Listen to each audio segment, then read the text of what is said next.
তো আমাদের বাড়ির সবাই দুপুরবেলা খেতে বসেছে। বলো কেমন লাগছে বড়াটা? ক্রিস্পি।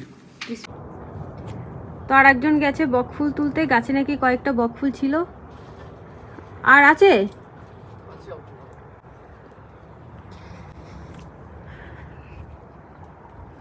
এই শীতের পরে ডালগুলো কেটে দেবো, বুঝলি?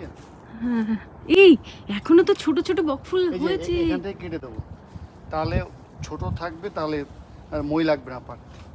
না আমি বলছি গাছে এখনো ছোট ছোট ফুল আছে তো। হ্যাঁ, ফুল তো হতেই থাকবে। হ্যাঁ কিন্তু ওই ঠান্ডার জন্য পাতাগুলো সব দেখি কতগুলো হয়েছে।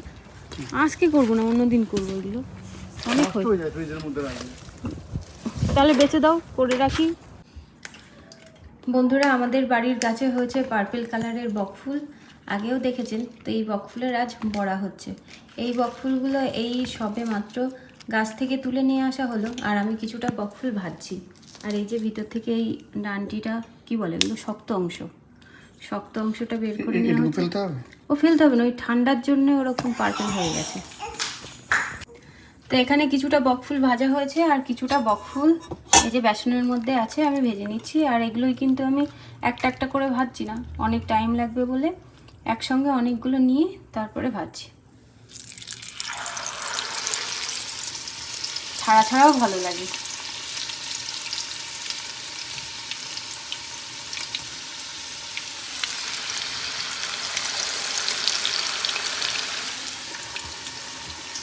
তো চলুন এইভাবেই সব বকফুলগুলো ভাজা করে নিই। আর বকফুলগুলো তেলের উপরে দেওয়ার সঙ্গে সঙ্গেই কিন্তু পার্পল কালার হয়ে যাচ্ছে, কালার চেঞ্জ হয়ে যাচ্ছে।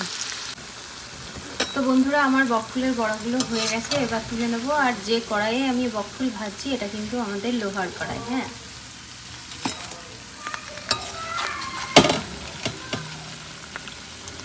সাদা বকফুলও আমাদের কাছে হয়েছিল একবার, মনে হয় কয়েকটা, দুটো তিনটে মনে হয় পেয়েছিলাম, কিন্তু ভাজা হয়নি। বকফুলগুলো অন্য কাউকে দেওয়া হয়েছিল।